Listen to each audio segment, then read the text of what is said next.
What is mindfulness? We practice mindfulness in order to realize liberation, peace, and joy in our everyday lives.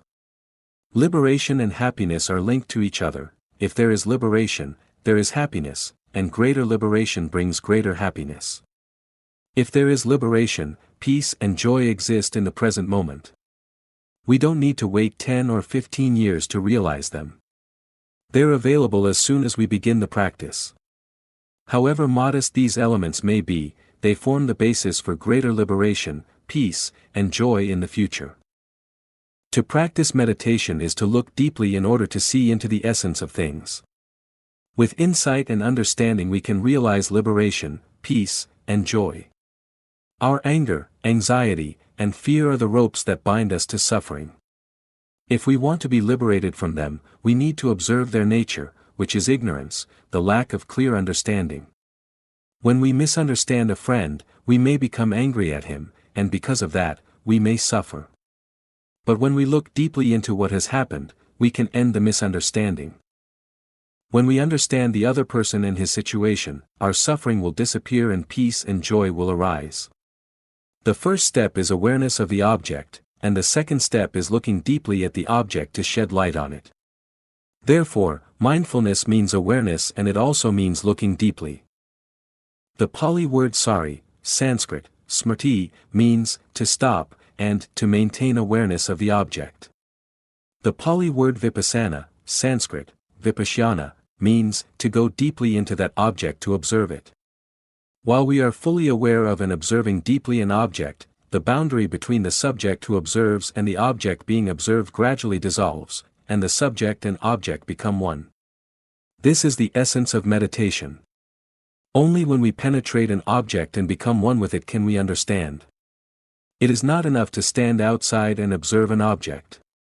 That's why the Sutra on the Four Establishments of Mindfulness reminds us to be aware of the body in the body, the feelings in the feelings, the mind in the mind, and the objects of mind in the objects of mind.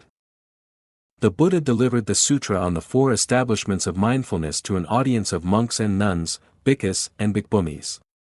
But that doesn't mean that the practice of being mindful in the ground of the Four Establishments is limited to monks and nuns. Anyone can practice mindfulness. If monks and nuns can practice mindfulness in walking, standing, lying down, and sitting, then laymen and laywomen also can. Is there anyone who does not walk, stand, lie down, and sit every day? What is most important is to understand the fundamental basis of the practice and then apply it during our everyday lives, even if our lives are different from the way the Buddha and his monks and nuns lived 25 centuries ago. When reading the Sutra on the Four Establishments of Mindfulness, we have to read with the eyes of a person of today and discover appropriate ways to practice based on the teachings of the Sutra. Mindfulness is always mindfulness of something. There are 4 areas of mindfulness, 4 areas where mindfulness has to penetrate in order for us to be protected, for joy to be nourished, for pain to be transformed, and for insight to be obtained. These are called the 4 establishments of mindfulness.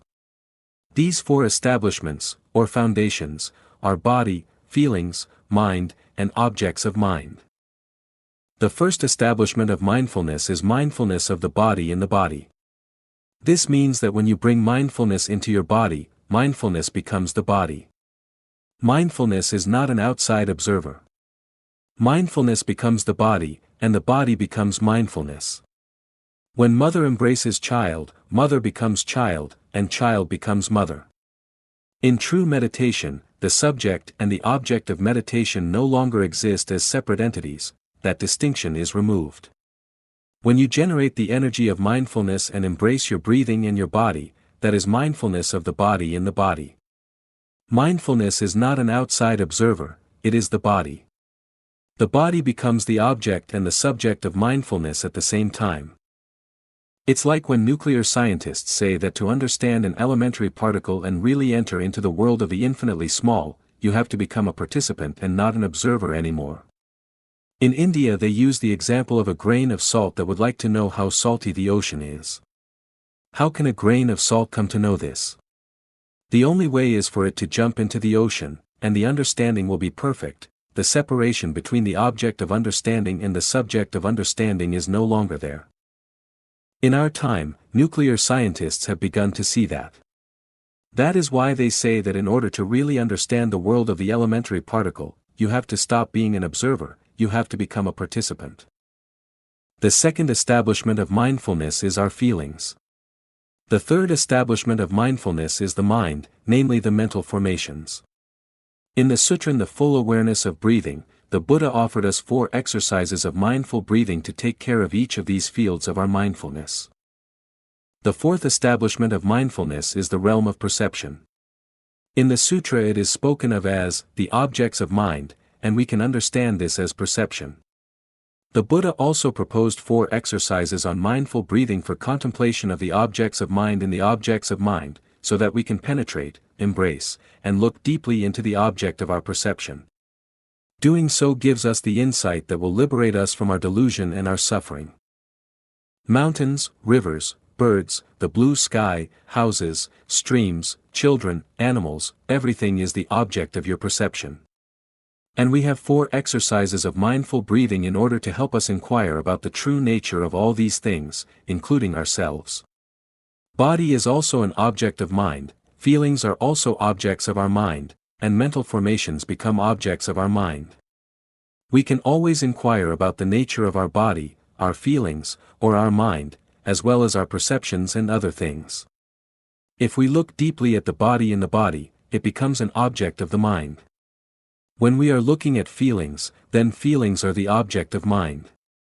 When we are observing mind, mind becomes the object of our mind. All the establishments of mindfulness are in fact objects of mind. A monk once asked me how mind can be an object of mind. I said if we take our 2 fingers and rub them together, then the body is in touch with the body. The mind is the same.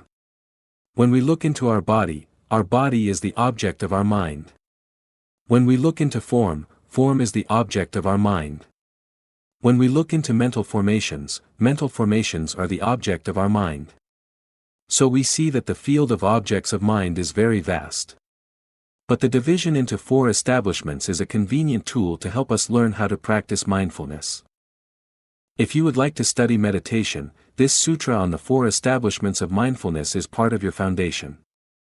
This is one of the sutras you keep under your pillow, always with you.